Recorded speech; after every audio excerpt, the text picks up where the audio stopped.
नियति के धागे, धर्म और कर्म की खोज।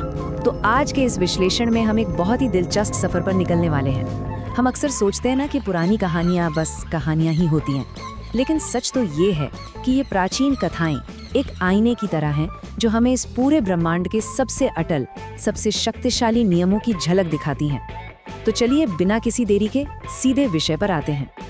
अब जरा इस सवाल पर गौर करते हैं, क्या हमारे रोजमर्रा के काम सिर्फ समय बिताने का जरिया हैं या फिर वो हमारी नियति की पूरी स्क्रिप्ट ही बदल रहे हैं? जरा सोचिए, क्या हमारे छोटे छोटे फैसले असल में हमारा भविष्य तय कर रहे हैं?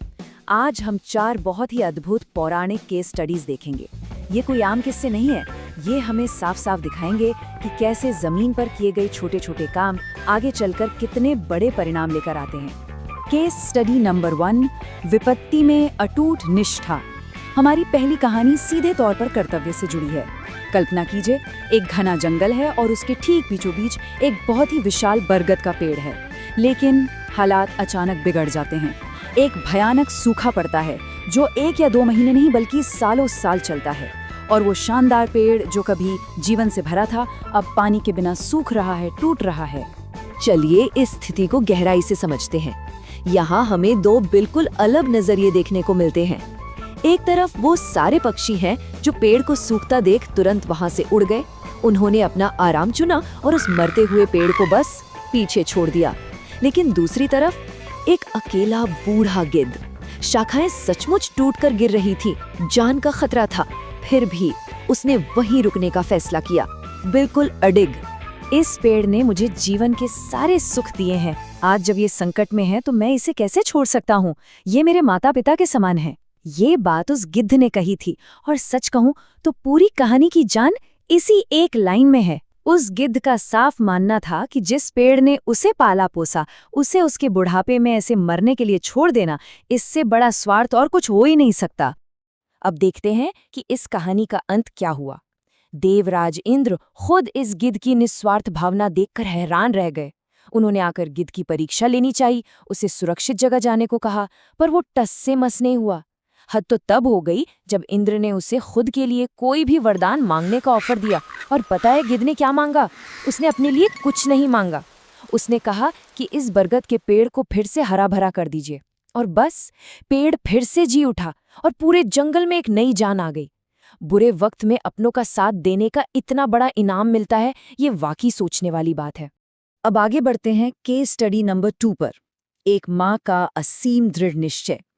यहाँ हम सिर्फ वफादारी की बात नहीं कर रहे हैं, हम बात कर रहे हैं एक ऐसे जबरदस्त न टूटने वाले संकल्प की जिसे देखकर प्रकृति के सबसे बड़े और शक्तिशाली तत्व भी घुटने टेकने पर मजबूर हो जाएं।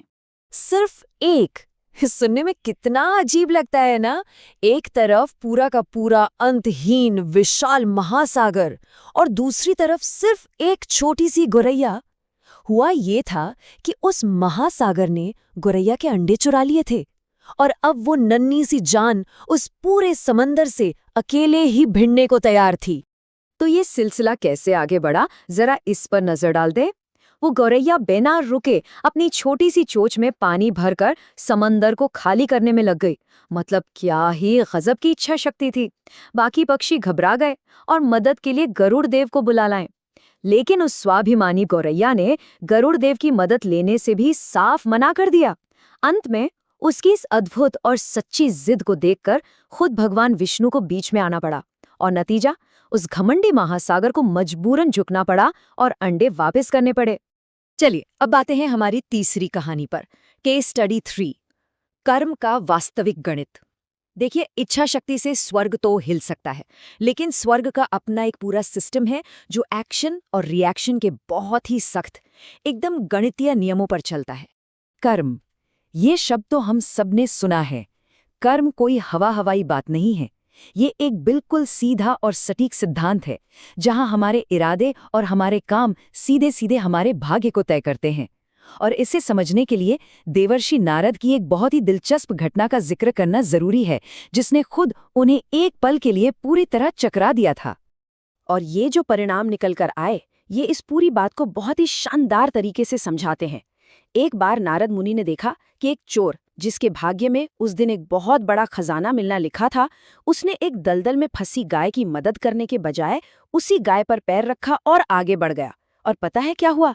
इस एक बुरे काम ने उसके भाग्य का पूरा गणित बिगाड़ दिया और उसे खजाने की जगह सिर्फ एक सोने का सिक्का मिला। वहीं दूसरी तरफ एक साधु था। उस बेचारे की तो उस दिन मौत लिखी थी, लेकिन उसने अपनी जान की परवाह किए बिना उस गाय को बचाया, और इस महान काम की वजह से जो मौत आनी थी वो सिर्फ एक मामूली सी खरोच में बदल गई। मनुष्य के कर्म उसके भाग्य को फिर से लिखते हैं। यही वो सबसे बड़ी बात थी जो भगवान विष्णु ने नारद मुनि को समझाई। मतलब किस्मत में पहले से जो भी लिखा हो, अच्छे काम उस ब्रह्मांडीय स्क्रिप्ट को पूरी तरह से पलट सकते हैं। भाग्य कोई पत्थर की लकीर नहीं है। और अब हम पहुंच गए हैं केस स्टडी 4 पर, तोते का दुर्भाग्यपूर्ण श्राप। ये इस पूरे विश्लेषण की सबसे गहरी और कह सकते हैं सबसे डार्क कहानी है। इसमें हम देखेंगे कि कैसे कभी-कभी अनजाने में की गई कोई जिद कितने खतरनाक और दूरगामी परिणाम लेकर आती है। और ये कहानी जुड़ी है माता सीता से। जरा घटनाओं के सिलसिले पर गौर कीजिए। युवा सीता एक दिन कुछ तोतों को रामायण का पाठ करते हुए सुन लेती हैं। अपने ही भविष्य के बारे में और जानने की उत्सुकता में वो उन तोतों को पकड़ लेती हैं।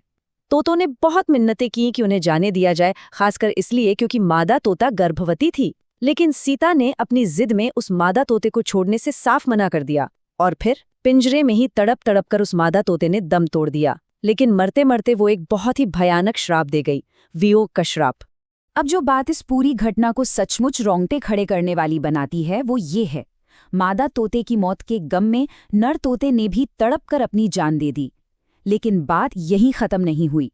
उस नर तोते ने अगले जन्म में एक धोबी के रूप में जन्म लिया। जी हाँ, वही धोबी जिसके लगाए गए आरोपों की वजह से अंततः माता सीता को वनवास जाना पड़ा और भगवान राम से हमेशा के लिए अलग होना पड़ा। ये इस बात का सबसे बड़ा सबूत है कि कर्म के नियम इतने सख्त हैं कि खुद भगवान भी इससे बच नहीं सकते। प्राचीन ज्ञान की गूंज। तो इन सब बातों का निचोड़ क्या है? हमने 4 बिल्कुल अलग अलग कहानियां देखी। एक वफादार गिद्ध, एक अपनी जिद पर अड़ी गौरैया, एक जान बचाने वाला साधु और एक मासूम लेकिन हठी युवा राजकुमारी। ये सभी कथाएं मिलकर हमें एक ही बात समझाती हैं। कर्म एक ऐसा बही खाता है जहां हर छोटी बड़ी एंट्री दर्ज होती है और बिल्कुल कोई भी इससे बाहर नहीं है। और इसीलिए आखिर में ये सवाल हमारे सामने खड़ा होता है, क्या आने वाले कल की स्क्रिप्ट आज के छोटे छोटे कामों से लिखी जा रही है? इन प्राचीन नियमों को अगर आज की जिंदगी से जोड़कर देखें तो सच में बहुत गहरा असर पड़ता है। हर फैसला, हर शब्द, हर छोटा काम बहुत अहमियत रखता है। भविष्य कोई ऐसी चीज नहीं है जो बस अचानक हो जाती है। ये वो चीज है जिसका निर्माण इसी